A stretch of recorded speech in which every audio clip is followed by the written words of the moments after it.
Hello everyone, my name is Sienna Robinson, better known as the Dating Diva NJ. I just want to thank you so much for tuning in and check out some of my work. So again, what I do is I write blogs about dating and relationship issues, and now what I'm trying to do is put a face with all of the words that I'm saying. So if you want to check me out, and hopefully you do, and you want to give some more feedback, you can of course look me up on Facebook, Twitter, and on YouTube. And all of those are / the Dating Diva NJ. So the one I'm going to talk about today is called split personality.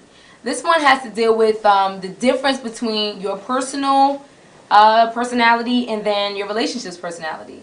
And I'll let you know a little bit more about that as I go on. So thank you so much for tuning in again, and make sure that you go and give me some feedback when you're done. Let me know what I can fix or write about if you have any suggestions.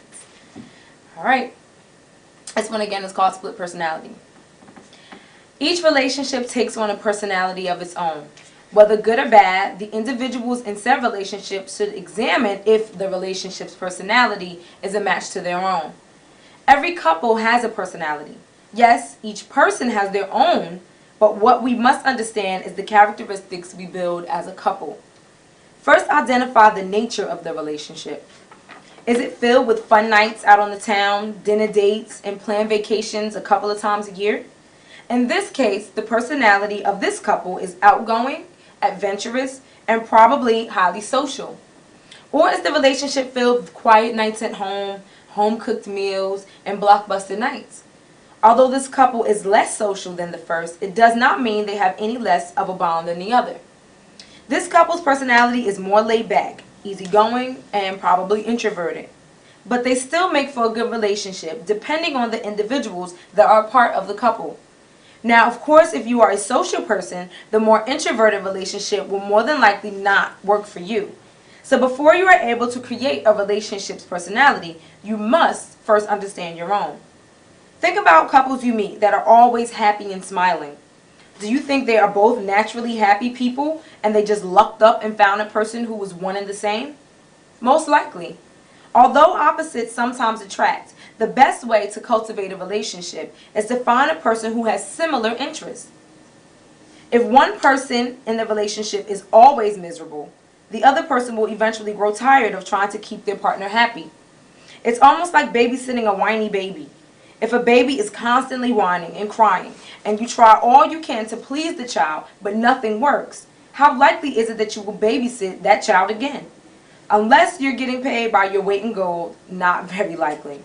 So, what I would like for you to do is evaluate your relationship's personality. All relationships should not only be fun, they should also encourage, motivate, and assist. If your relationship's personality is not similar to your own as an individual, this may not be the place for you.